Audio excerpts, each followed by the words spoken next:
Hello दोस्तों, good evening. तो हम चर्चा कर रहे थे मारवाड़ के इतिहास के शासकों के बारे में।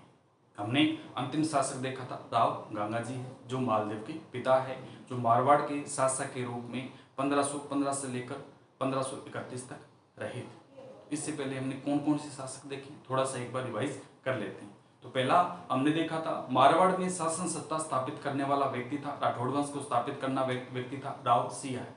राव सिया ने पाली के आसपास राठौड़ वंश की स्थापना की थी। आया तो उनकी सहायता के लिए था, बीनवालों के लिए, लेकिन यहाँ पर यह स्थापित हो जाता है। पाली के ब्राह्मण उनकी सहायता के लिए आया है और आते ही उन्होंने थोड़े समय यहाँ रखता है, फिर कहता है मैं ही अपनी राजधानी बनाऊंगा। तो प्रथम बार खेड़ को राजधानी बनाया गया था राव सिया के द्वारा। इसके बाद में मारवाड़ के अगले शासक आए थे राव दुहड़ जी। दुहड़ जी के द्वारा नागणेची माता का मंदिर बनाया गया, नगाना बाड़मेर में। यह मूर्ति कहाँ से लाए थे? कर्नाटक से लाते हैं। इसके बाद में अगले शासक पढ़े थे हमने मल्लिनाथ जी। मल्लिनाथ जी की अगर हम बात करते हैं तो राजधानी मेवानगर को बनाते हैं और इन्हीं के नाम पर आज मलानी क्षेत्र है वो प्रसिद्ध है। मलानी क्षेत्र है प्रसिद्ध है और पश्चिमी राजस्थान के लोक देवता के रूप में पूजे जाते हैं। इनका मेला भी लगता है। मेला पढ़ेंगे तो चर्चा करेंगे इनके बारे में डिटेल्स में। इसके बाद में मारवाड़ के जो अगले शासक आते हैं वो इनके भतीजे हैं, चुंडा है। चुंडा यहाँ मारवाड़ का शासन स्थापित करते हैं। इनको राजधानी स्वरूप एक क्षेत्र दिया जाता है जो था मंडोर है। तो मंडोर को मारवाड़ की राजधानी इन्हीं के द्वारा बनाया जाता है। इंदा प्रत्यार के द्वारा अपनी पुत्री का विवाह इनके साथ किया गया था, राव चुंडा के साथ करते हैं और उपहार स्वरूप इन्हें गाड़ी बंगला नहीं देते बल्कि एक क्षेत्र ही देते थे, मंडोर, जो इन्हें उपहार स्वरूप दिया था। तो ये मंडोर को अपनी राजधानी बनाते। राव चुंडा के बाद में राव चुंडा के दो बेटे थे, रणमल राठौड़ और दूसरा अगर हम बात करते हैं कान्हा था। इनकी पत्नी थी किशोरी देवी। उन्होंने कहा कि अपना छोटा बेटा ही शासक बनना चाहिए, तो पत्नी की बात टाल नहीं सकते। पत्नी की बात को मानते हुए रणमल राठौड़ को अयोग्य घोषित करते हैं और शासक बनाया जाता है कान्हा को। कान्हा ने यहाँ का सम्राट के रूप में कार्य किया था। रणमल राठौड़ यहाँ से निकलते हैं, कहाँ चले जाते हैं? मेवाड़ में चले जाते हैं। इसके बाद में रणमल राठौड़ का बेटा शासक बनता है मारवाड़ का राव जोधा है। जोधपुर है 1464 में मेहरानगढ़ दुर्ग बनाया था। नींव रखी थी रिद्धि बाई और करणी माता ने। डिटेल हमने पढ़ी, फिर आगे और पढ़ेंगे। इसके बाद जो चर्चा की थी राव जोधा के बाद, राव जोधा के बाद में यहाँ का शासक जो है वो किसे बनाया जाता है? तो सातल आए। सातल के बाद में शासक आते हैं सुजा है और सुजा के बाद में अंतिम शासक हमने पढ़े थे राव गंगा है। 1515 से 1531 तक जो मारवाड़ के शासक रहते हैं। कहा जाता है एक दिन मारवाड़ दुर्ग के जो झरोखे बने हुए हैं उन झरोखों में ये बैठे थे, ऊंचाई पर बैठे हुए थे और इन्हें अफीम खाने की लत थी, अफीम के शौकीन थे। तो वहाँ पर बैठे थे आराम से मस्ती से। इनका बेटा है पिताजी चरण स्पर्श। इस प्रकार उनके पैर ऊपर की तरफ उठाए, जिससे ही पैर ऊपर उठाए इनका पीछे की तरफ झुके थे और पीछे गिर जाते हैं, इनकी मृत्यु हो जाती है। तो 1531 में इनका देहांत हो जाता है। आज हम चर्चा करेंगे गंगा के बेटे मालदेव की, जिसके बारे में क्वेश्चन बहुत आते हैं। वह कहा जाता है कि वास्तव में यहीं से मारवाड़ का जो इतिहास है वो स्टार्ट होता है। यहीं से जो परगने थे उनमें वृद्धि होती है। हमने देखा था गंगा के पास शुरुआत में 4 परगने थे, लेकिन बाद में अंतिम समय में इनके परगनों में कमी होती है। उनके पास केवल 2 ही परगने रहते हैं। तो एक तो कौन सा होता है? जोधपुर खुद है, दूसरा शोजत जो पाली का क्षेत्र है वो रहता है। अब चर्चा करते हैं अगले शासक है मारवाड़ के, वो कौन से आते हैं? इनके बेटे मालदेव। मालदेव मारवाड़ के शासक के रूप में 1531 से लेकर 1562 तक रहे। यह जब आए थे तो इनके पास केवल 2 ही परगने थे। इनके पास कितने थे? 2 ही परगने थे। एक तो खुद जोधपुर था और दूसरा कौन सा आता है? जो सोजत का किला पाली है। जब इनका राज्याभिषेक होता है वो सोजत के किले पाली में। कहा जाता है कि इन्होंने अपने पिता की हत्या की थी, इसलिए इसे पितृहीनता की संज्ञा दी गई है। फारसी इतिहासकारों ने इन्हें हस्मत वाला शासक यानी हिंदूपद का सम्राट कहा है। फारसी इतिहासकारों ने मालदेव को कौन सी उपाधि प्रदान की है? हिंदूपद की उपाधि प्रदान की है। हस्मत वाला शासक यानी हिंदूपद सम्राट कहा गया है। तो सम्राट के रूप में आते तो केवल 2 ही परगने थे। कहा जाता है इन्होंने अपने जो शासन सत्ता थी उसमें 52 युद्ध जीते और 58 परगने अपने नाम किए थे। हर क्षेत्र में इनका आधिपत्य था। कहीं पर जाते, कोई भी युद्ध लड़ते तो उस क्षेत्र को अपने अधीन करते ही करते थे। इनके पास अगर बात करते हैं तो सोजत का किला पाली था, मालकोट का किला मेड़ता सिटी नागौर है, पोकरण का किला जैसलमेर है और अजमेर का जो तारागढ़ था जिसके बारे में हमने चर्चा की थी वो भी इनके अधीन में कभी न कभी रहा था। तो इस प्रकार इन्हें जो किले थे उनको अपने अधीन में किया था। मालदेव के द्वारा जो क्षेत्र विशेष था वहां पर जाते, युद्ध करते और उनको अपने अधीन कर लेते। इनका युद्ध होता है 1541 में मारवाड़ के शासक मालदेव और बीकानेर के शासक जैत सिंह का आपस में युद्ध होता है। इस युद्ध में मालदेव के दो सेनापति होते हैं, जेता व कुप्पा है। जेता व कुप्पा ने बीकानेर के शासक जैत सिंह की हत्या कर दी थी और बीकानेर पर अपना अधिकार जमा लिया था। राव जोधा के पुत्र है बीकानेर बसाया था, अभी पढ़ेंगे बीकानेर इसके बाद में। तो उसको अपने अधीन में कर लेते, अपने अधीन में किया था और वहाँ का जो कार्यभार था अपने अनुसार करवा रहे थे। तो इस प्रकार जब उसको अपने अधीन कर लिया जाता है तो उनका बेटा था राव, बीकानेर के शासक जैत सिंह था। जैत सिंह का बेटा था कल्याणमल। कल्याणमल अब करे तो करे क्या, बीकानेर को तो अधिकार किसका हो गया था, मालदेव का है। तो यहाँ से अपना भागता है कौन, कल्याणमल। और कल्याणमल भागकर कहाँ जाता है, शेरशाह सूरी के दरबार में जाता है और शेरशाह सूरी से भी कहता है कि आप मुझे शरण दें क्योंकि मेरा क्षेत्र क्या है, मालदेव ने छीन लिया है। तो इस प्रकार शेरशाह सूरी की अधीनता स्वीकार करता है। शेरशाह सूरी का आगमन इसी समय हुआ था। वो चाहता ये था कि मेरे अधीन में जो यहाँ के सम्राट है वो आए। तो पहला कौन जाता है इनके दरबार में, बीकानेर का शासक कल्याणमल है, इनकी अधीनता स्वीकार करता है। फिर वीरमदेव था, मेड़ता क्षेत्र पर अधिकार किया था।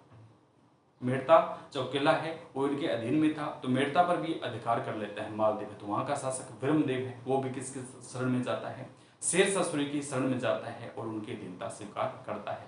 कहता है कि मेरा किला छीन लिया, मैं कहाँ जाऊँ, तो उनकी शेरशाह सूरी की अधीनता स्वीकार करता है। कहा जाता है एक यूपी कन्नौज में बिलग्राम का युद्ध हुआ था। बिलग्राम का जो युद्ध होता है 1540 में, इस युद्ध में हुमायूं था, हुमायूं के सामने शेरशाह सूरी था, दोनों आमने सामने, दोनों का युद्ध होता है। इस युद्ध में हुमायूं था, हुमायूं की हार हो जाती है। हुमायूं था, सॉरी मालदेव नहीं बोल दिया मैंने, हुमायूं और शेरशाह सूरी के मध्य में एक युद्ध होता है। इसी बिलग्राम का यूपी या कन्नौज का युद्ध कहा जाता है। इस युद्ध में हुमायूं जो था अकबर का जो पिता था हुमायूं है और इधर कौन सा था, शेरशाह सूरी था, दोनों आमने सामने, दोनों के मध्य युद्ध होता है। इस युद्ध में जो हुमायूं था वो हार जाता है। हुमायूं की हार होती है। भारत में हार हो जाने के बाद हुमायूं यहाँ से निकलना चाहता है और राजस्थान को छोड़ करके बाहर की तरफ जा रहा था। रास्ते में जा रहा था, रास्ते में जाते जाते जो हुमायूं है वो मालदेव को सहायता मांगता है। मालदेव से क्या है, सहायता मांगता है और सहायता मांगने के लिए 3 बार इसे शिष्टमंडल के रूप में भेजा था। अटका खान, सहमत है और एक व्यक्ति और था, उनके नेतृत्व में मंडल भेजता है कि मालदेव तू क्या मुझे सहायता देगा, क्या तू मुझे सहायता देगा, क्योंकि जो मालदेव था उसने जितने युद्ध लड़े थे उन युद्धों में विजयी रहा और परगनों में क्या लगातार बढ़ोतरी कर रहा था। तो हुमायूं के कहने पर मालदेव ने कहा ठीक है, हम आपको सहायता भी देंगे और आपको बीकानेर का जो किला है वो भी छीन कर दे देंगे। बीकानेर का जो आप चाहते हो उस क्षेत्रों को भी आपके अधीन में करेंगे, आप मेरे पास आए। ये सहायता कब मांगी गई थी, हुमायूं के द्वारा 1540 में है। तो सहायता मांगी थी, मालदेव सहायता देने के लिए तैयार थे, कहा था, बुलाया था कि आप मेरे पास आए। लेकिन हुमायूं ने मालदेव पर विश्वास नहीं किया कि क्या पता सहायता करे या नहीं करे, तो वो उनके पास नहीं आते हैं। बाद में वो इनके पास आ रहे थे। जैसे ही पता चलता है कि इस प्रकार हुमायूं ने मालदेव से सहायता मांगी है तो शेरशाह सूरी को ये बात पता चली। शेरशाह सूरी को ये बात बताते हैं बीकानेर के शासक कल्याणमल।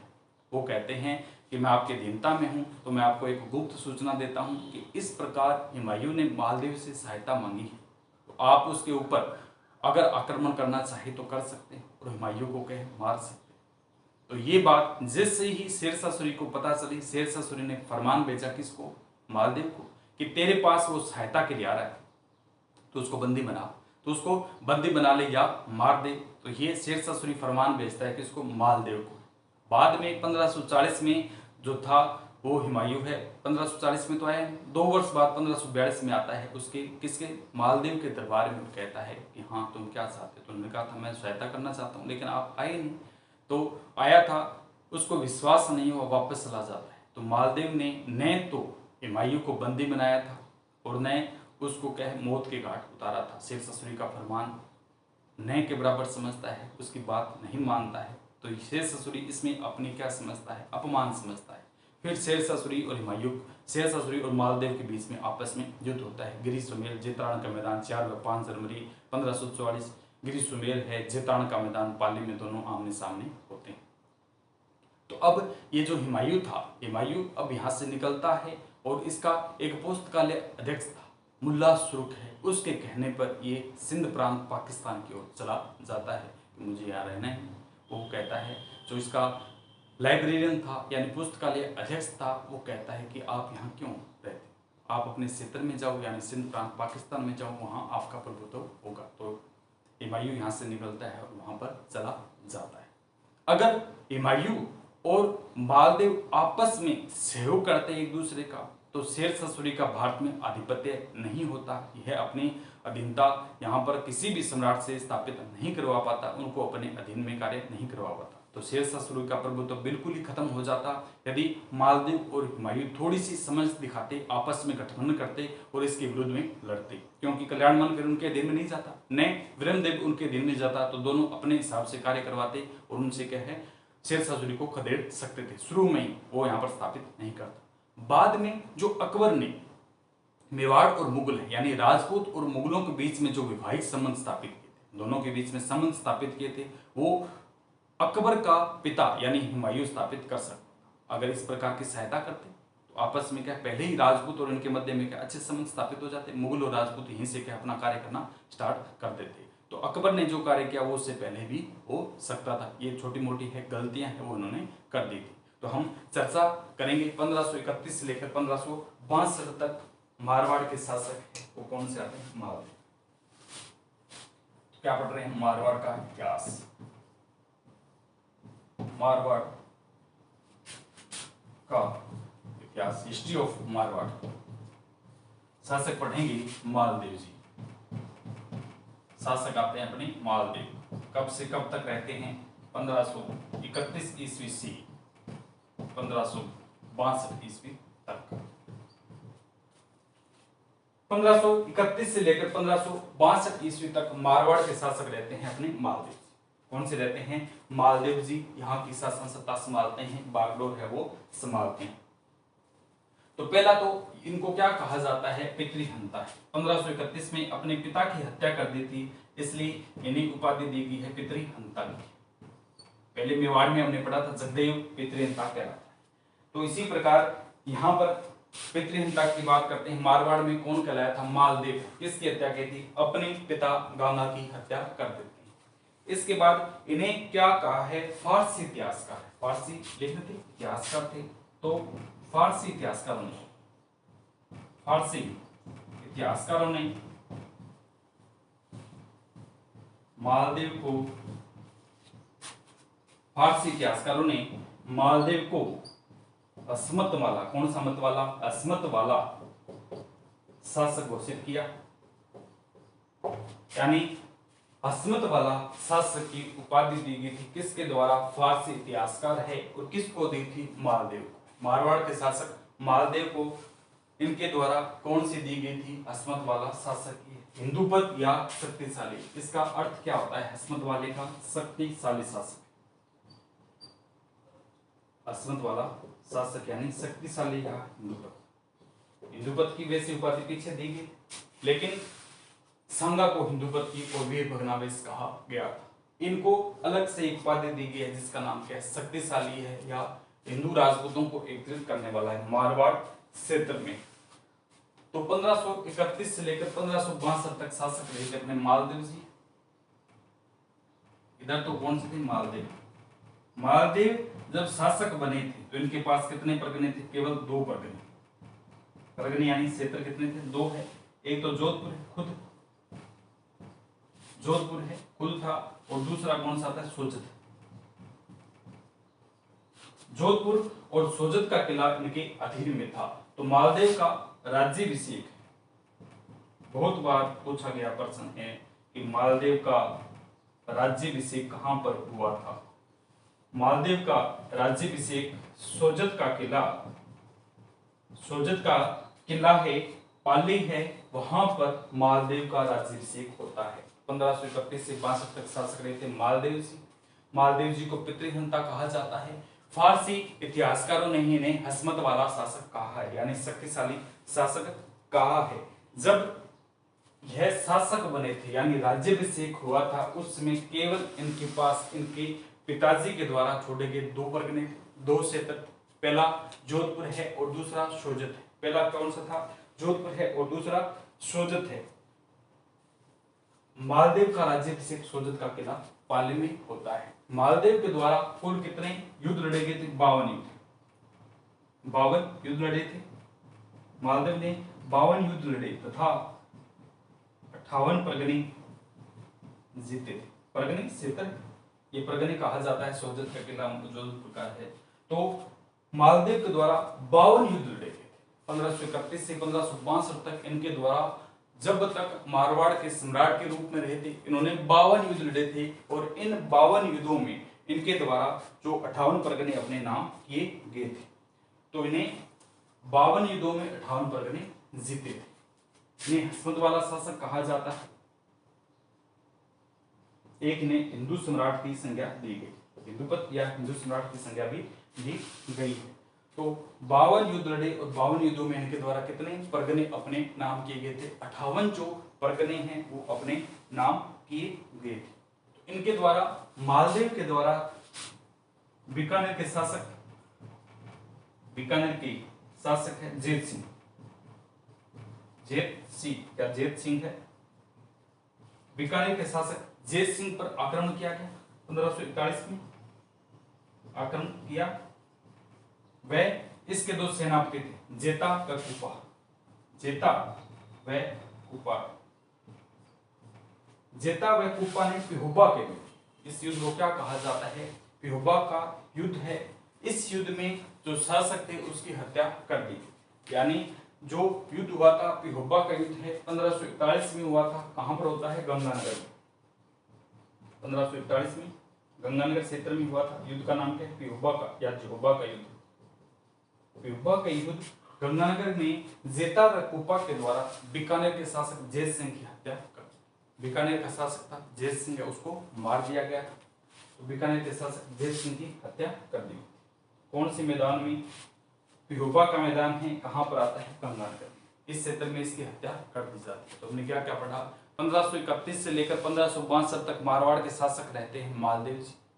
मालदेव जी के द्वारा अपने पिता की हत्या करने के कारण इसे पितृहंता कहा जाता है। फारसी इतिहासकारों ने इन्हें हिंदूपत का शासक है। फारसी इतिहासकारों ने क्या कहा है? हस्मत वाला शासक है, यानी शक्तिशाली शासक की संज्ञा दी गई। इनका राज्याभिषेक सोजत का किला पाली में हुआ। सोजत का किले में इनका राज्याभिषेक होता है। जब ये सम्राट के रूप में इनका राज्याभिषेक जब किया गया था, यानी मारवाड़ का शासक जब इन्हें घोषित किया गया था, तो इनके पास केवल 2 ही प्रकरण थे। एक तो जोधपुर आता है, दूसरा सोजत वाला था। इन्होंने अपनी पूरी उम्र में 52 युद्ध लड़े और 58 परगने अपने नाम किए गए। इन्होंने बीकानेर के शासक जेत सिंह को 1541 में पिहोबा के युद्ध गंगानगर में पराजित किया था, उनकी हत्या कर दी थी। इनके 2 सेनापति थे, जेता व कुपा के द्वारा उनकी हत्या कर दी जाती है और यह बीकानेर का क्षेत्र है वो अपने नाम करते हैं, बीकानेर का क्षेत्र अपने नाम करते हैं। ठीक है, इतना हमने पढ़ा है। इससे आगे देखते हैं। तो अभी क्षेत्र को अपने नाम इन्होंने कर लिया। अब जो मेड़ता है, विरमदेव मेड़ता को अपने नाम किया था और विरमदेव को यहां से भगाया था। तो उन्होंने पहला क्या बीकानेर क्षेत्र अपने नाम किया, बीकानेर पर अधिकार करते हैं। दूसरा विरमदेव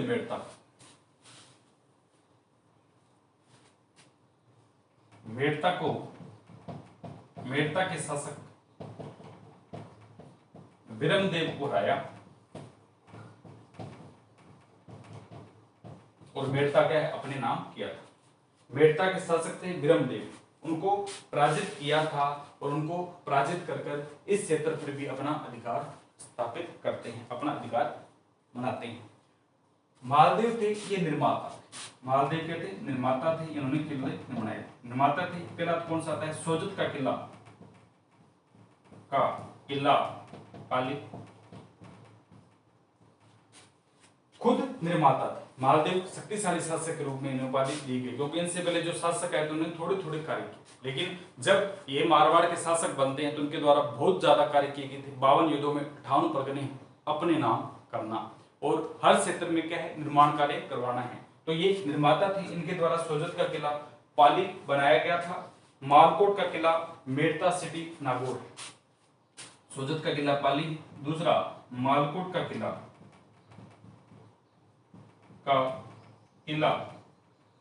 मेड़ता सिटी नागौर। कौन सी सिटी है? मेड़ता सिटी नागौर है। वहां पर बनाया गया है। और तीसरा आता है पोखरण का किला। पोखरण का किला कहां पर है? जैसलमेर। पोखरण का किला जैसलमेर है, वो बनाया गया है। और चौथा था अजमेर के तारागढ़। अजमेर के तारागढ़। अजमेर के तारागढ़ पर ही अपना अधिकार जमाते हैं, कहते हैं कि यह भी मेरे द्वारा निर्माण किया गया है। तो इनके द्वारा ये जो कुछ किले विशेष रूप में बनवाए गए थे, तो अधिकार जताते थे अजमेर के तारागढ़ पर। तो इनके द्वारा निर्माण कार्य भी करवाए गए थे। इन्होंने मेड़ता शासक विरमदेव को अपने हराया था और अपने अधीन किया। यहाँ से भगा देते हैं, इस क्षेत्र को अपने अधीन करते हैं। इसके बाद में 1540 में बिलग्राम का युद्ध होता है। 1540 में कौन सा होता है? बिलग्राम, यूपी या कन्नौज का युद्ध। 1540 ईस्वी में बिलग्राम क्षेत्र है। बिलग्राम या इसे यूपी कन्नौज का युद्ध कहा जाता है। 1540 इसमें बिलग्राम, यूपी या कन्नौज का युद्ध होता है। किन किन के मध्य होता है? तो ये हमारे सम्राट थे हुमायूं। हुमायूं किसके पुत्र थे? हुमायूं बाबर के। बाबर हमने देखा था, बाबर ने भारत में प्रथम बार तोपों का प्रयोग किया था। मुस्तफा उस्ताद अली दो तोपची थे। प्रथम बार उज्बेकों से तुलुगा विधि का प्रयोग सीखते हैं। सैयदी तवर को अपनी तरफ मिलाते हैं। ठीक है, तो इस प्रकार हमने चर्चा की थी, सांगा को पराजित करते हैं। तो वही बाबर है, उनके पुत्र है हुमायूं। बाबर के पुत्र है हुमायूं है। और हुमायूं के सामने कौन सी थी? शेरशाह सूरी। शेरशाह सूरी, दोनों के मध्य युद्ध होता है। कौन सा? 1540 में बिलग्राम, यूपी या कन्नौज का युद्ध। इस युद्ध में हुमायूं हार जाता है। हुमायूं के हार गया था, हुमायूं से हार जाता है शेरशाह सूरी से। शेरशाह सूरी से हार जाने के बाद हुमायूं को भागना पड़ा, यानी राजस्थान छोड़कर भागना पड़ा। राजस्थान छोड़कर ये भाग गया था, यहां से क्या इसको भागना पड़ा। शेरशाह सूरी के दरबार में हमने देखा था, एक तो कौन सा आता है? विरमदेव। विरमदेव मेड़ता जी थे। मेड़ता का सम्राट विरमदेव है। जब मालदेव से हार जाता है तो वो किस क्षेत्र में पहुंचता है? शेरशाह सूरी की अधीनता स्वीकार करता है, इसके दरबार में आता है और शेरशाह सूरी से कहता है कि मुझे काम दो। तो शेरशाह सूरी अपने दरबार में उसे नियुक्त कर देता है। दूसरा हमने देखा था कि बीकानेर के शासक जय सिंह की हत्या मालदेव के सेनापति जितावा कुप्पा के द्वारा कर दी जाती है। बीकानेर को जब इन्होंने अपने अधिकार में ले लिया था तो इसका बेटा कल्याणमल वो क्या करे बेचारा, कहां जाए, क्योंकि बीकानेर पर कुछ इसका आधिपत्य रहा नहीं था। ये भागता है और भागकर इस शेरशाह सूरी के दरबार में पहुंचता है। बीकानेर का कल्याणमल, ठीक है, तो बीकानेर का कल्याणमल है वो भी शेरशाह सूरी के दरबार में था। और इधर विरमदेव मेड़ता है, मेड़तिया का क्षेत्र है, उसका भी इसके दरबार में, दोनों इसके दरबार में थे। हुमायूं हार गया था, हार कर इसको राजस्थान से भागना पड़ा था, यानी इसको क्या भागना पड़ा था कि अब तो हमारा कुछ है यहाँ रहा ही नहीं है, ये भाग रहा था। इधर अपना सम्राट कौन सा था? मालदेव। सम्राट कौन सा था? मालदेव, यानी मारवाड़ का शासक किसके अधीन में था? 1531 से लेकर 62 तक। और हम बात कर रहे हैं 1540 की, तो शासक कौन था? मालदेव। तो इस हुमायूं ने इससे सहायता मांगी थी, मालदेव से सहायता मांगता है।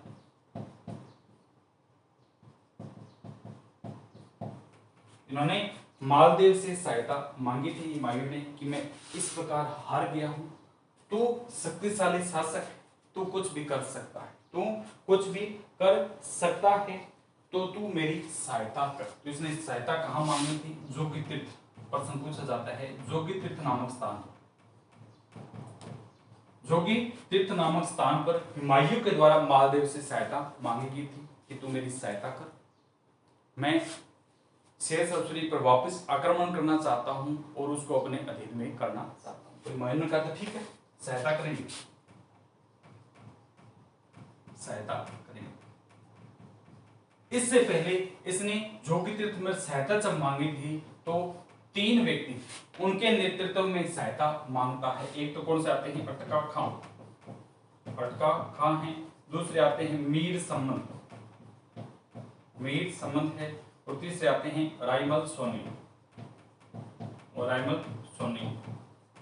तो जब जोगी तीर्थ नामक स्थान पर हुमायूं के द्वारा मालदीव से सहायता के लिए फरमान भेजा गया था तो उसने 3 व्यक्तियों को भेजा था, 3 बार फरमान भेजे थे। जिस प्रकार शिष्टमंडल भेजे थे प्रताप के विरुद्ध जलाल खां, मान सिंह, टोडरमल, भगवान दास है, ठीक है, उसी प्रकार ये भी सहायता के लिए कहे एक शिष्टमंडल के रूप में व्यक्तियों को भेजता है। पहला अटका खां के नेतृत्व में भेजा था, दूसरा मीर सम्मन के नेतृत्व में भेजता है और तीसरा इन्होंने भेजा था रायमल सोनी को। तो उन्होंने कहा था ठीक सहायता करेंगे। तो मालदेव ने कहा था मैं सहमत हूं, मैं आपकी सहायता करूंगा, हुमायूं जो कहेगा मैं उसी प्रकार उसकी सहायता करूंगा। और तुम कह रहे हो कि बीकानेर हमारे अधीन कर दिया जाए तो मैं बीकानेर को भी तुम्हारे अधीन कर दूंगा। और इस प्रकार सहायता के लिए इन्होंने हाँ की, सहायता के लिए क्या हाँ करेंगे, सहायता करेंगे, वह बीकानेर भी दे देंगे, सहायता करेंगे और बीकानेर भी दे देंगे। 1540 में ये सहायता मांगता है, लेकिन अब हुमायूं है, हुमायूं को विश्वास नहीं, हुमायूं को विश्वास नहीं हुआ क्या पता सहायता करे या नहीं करे। उसने हाँ तो कर दी है, मेरी सहायता करेगा या नहीं करेगा। तो ये बाद में इसे दरबार में 1542 में पहुंचता है, 1542 में इसके दरबार में पहुंचता है, मालदेव के दरबार में स्वयं हुमायूं गया तो कहा था आप सहायता करो। ये बात कि इसके दरबार में हुमायूं आ रहा है, मालदेव के दरबार में हुमायूं प्रस्तुत हो रहा है, पेश हो रहा है, ये बात बीकानेर के शासक कल्याणमल को पता चली। बीकानेर के शासक कल्याणमल को जैसे ही पता चली, इसने सूचना किसको दी, सूचना दी थी शेरशाह सूरी को, सूचना दी थी बीकानेर के शासक कल्याणमल ने शेरशाह सूरी को कि इस प्रकार आपका जो विरोधी है, आपका जो शत्रु है हुमायूं है, वो दरबार में पेश हो रहा है किसके, मालदेव के, तो आप उसके ऊपर आक्रमण करें और उसको खदेड़ें और मुझे अपना क्षेत्र दें। बीकानेर भी कहा था कल्याणमल का, तो मेरा क्षेत्र दे। तो इसने यह सूचना किसको सौंपी थी, इसको। अब शेरशाह सूरी है, यह मालदेव को कहता है कि तेरे पास हुमायूं आ रहा है, मेरा शत्रु आ रहा है, तू उसे पकड़ ले, तो उसे पकड़ ले, वह बंदी बना, पकड़कर उसको क्या है तो बंदी बना ले। दूसरा तो उसकी सहायता ना कर क्योंकि मेरा शत्रु है। शेरशाह सूरी ने मालदेव को कहा कि मेरा शत्रु तेरे दरबार में पेश हो रहा है, तो उसे पकड़ ले, और दूसरा तो उसकी सहायता नहीं करेगा क्योंकि वह मेरा शत्रु, तो उसकी सहायता नहीं करेगा। तो मालदेव ने यह दोनों ही शेरशाह सूरी की बातें नहीं मानी, न तो उसे बंदी बनाया यानी न तो उसे पकड़ा था और न उसको सहायता के लिए मना किया। उसने कहा था मैं तो हमेशा सहायता के लिए तैयार, तुम बताओ किस प्रकार सहायता करनी। लेकिन हुमायूं को स्वयं को ही विश्वास नहीं होता है कि क्या पता यह राजपूत सम्राट मेरी सहायता कर पाएगा या नहीं। तो इसके बाद में इस हुमायूं का एक जो लाइब्रेरियन था, पुस्तकालय अध्यक्ष था, मुल्ला सुरुख, हुमायूं को पुस्तकालय, हुमायूं ने लिखे, हुमायूं ने पुस्तकालय अध्यक्ष मुल्ला सुरुख, कौन सा सुरुख है, मुल्ला सुरुख, हुमायूं ने पुस्तकालय अध्यक्ष मुल्ला सुरुख के कहने पर पाकिस्तान के सिंध प्रांत जाना स्वीकार किया, पाकिस्तान के सिंध प्रांत जाना स्वीकार किया। उन्हें पढ़ा था सिंधु, रावी, व्यास, सतलज, चिनाब नदियां हैं, उस क्षेत्र में आता है सिंध प्रांत, तो पाकिस्तान में उस क्षेत्र में जाना स्वीकार करता है। तो हुमायूं यहाँ से निकल जाता है। हुमायूं यहाँ से निकल गया था और निकलकर सिंध प्रांत की ओर अग्रसर होता है और वहां पर पहुंच जाता है। वहां पर क्या है, पहुंच जाता है। अब शेरशाह सूरी की बात किसने नहीं मानी थी, मालदेव ने। तो मालदेव इसका क्या बन गया, शत्रु। शेरशाह सूरी यह चाहता था कि हर व्यक्ति मेरी बात माने, हर व्यक्ति मेरी बात माने, लेकिन मालदेव ने मना कर दिया था, हम नहीं मानेंगे, हम नहीं मानेंगे। तो उन्होंने क्या है, किसी भी प्रकार इसकी बात नहीं मानी, तो बात न मानकर यह शेरशाह सूरी का क्या बन गया, शत्रु। शेरशाह सूरी का शत्रु बन जाता है। फिर शेरशाह सूरी और इनके मालदेव के मध्य युद्ध होता है। गिरीशोमेल का युद्ध है, जैतारण का मैदान, पाली है, 4 व 5 जनवरी को युद्ध होता है, जिसके बारे में चर्चा हम कल करें। इसमें जब इसने सहायता नहीं की थी तो मालदेव के विरुद्ध हो गया था और मालदेव को आक्रमण करता है। लेकिन यदि कहा जाता है कि इस मालदेव ने थोड़ी सी समझदारी दिखाई होती, इस मालदेव ने और इस हुमायूं ने थोड़ी सी समझदारी दिखाते, कौन सी दारी है? समझदारी, तो ये बीकानेर का कल्याणमल और मेड़ता का विरमदेव ये शेरशाह सूरी के दरबार में नहीं जाते और ये किसके दरबार में थे? मालदेव के। और इन दोनों में यदि गठबंधन हो जाता तो ये इसको हरा सकते थे। ये शेरशाह सूरी की सत्ता भारत में स्थापित कभी नहीं हो पाती। केवल मुगल और राजपूत है, इनके बीच में अच्छे संबंध रहते, अपने तरीके से कार्य करवाते, लेकिन इन्होंने गलती कर दी। हुमायूं को इस पर विश्वास नहीं हुआ और हुमायूं यहाँ से भाग जाता है और मालदेव ने इन क्षेत्रों को छीनकर इनको खदेड़ दिया था। इनको क्षेत्र देने चाहिए, अगर दे देता तो ये अपने क्षेत्र को छोड़कर नहीं जाते और राजपूत जो थे मुट्ठी भर अपनी मजबूती की तरह मुट्ठी के रूप में के एकत्रित रहते और किसी भी अन्य सत्ता को भारत में आगमन नहीं होने देते। शेरशाह सूरी उसी समय क्या इसको भागना पड़ता, पहला युद्ध था उसी में इसको क्या भागना पड़ता, लेकिन उन्होंने समझ नहीं दिखाई तो शेरशाह सूरी अपना जो यहाँ पर क्या सत्ता काबिज कर लेता है और इस मालदेव को बाद में हराता है। दोनों आपस में युद्ध लड़ते हैं, तो इस प्रकार ये हो जाता।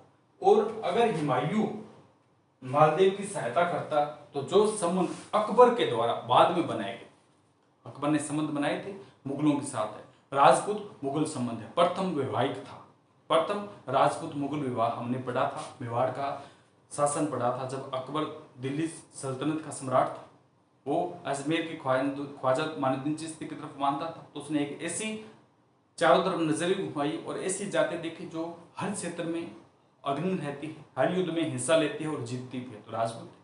उसने चलना स्टार्ट किया अजमेर की दरगाह पर चादर चढ़ाने के लिए, मत्था टेकने के लिए। उसने मानते थे ख्वाजा माइनुद्दीन चिश्ती की दरगाह के लिए, तो वहां से चलना स्टार्ट किया। रास्ते में भारमल मिलते, मजनू खा चकताई है, उसके नेतृत्व में मुलाकात होती है और आमेर के शासक भारमल थे, वो गर्क रहे और मीणाओं से परेशान थे, तो अकबर से मुलाकात करते हैं और प्रथम बार कहते हैं कि आप मेरी पुत्री से विवाह करें। तो प्रथम राजपूत मुगल विवाह था।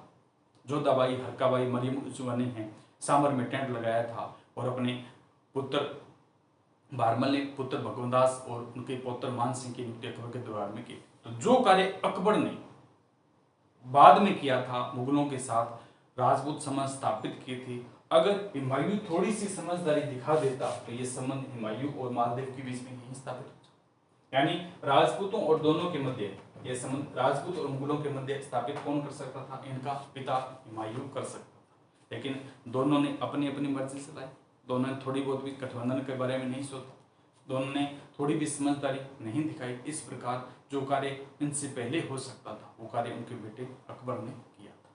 हम कल चर्चा करेंगे कि किस प्रकार शेरशाह सूरी और मालदेव के बीच में युद्ध होता है और इस युद्ध में कौन विजयी रहता है और कौन से सेनापति थे, कौन से सम्राट थे जिसके द्वारा मालदेव की सैनिक सहायता की थी। ठीक है, तो आगे चर्चा कल करेंगे। आज के लिए इतना ही दोस्तों, खुश रहें, मस्त रहें और आगे बढ़ते रहें। Thank you.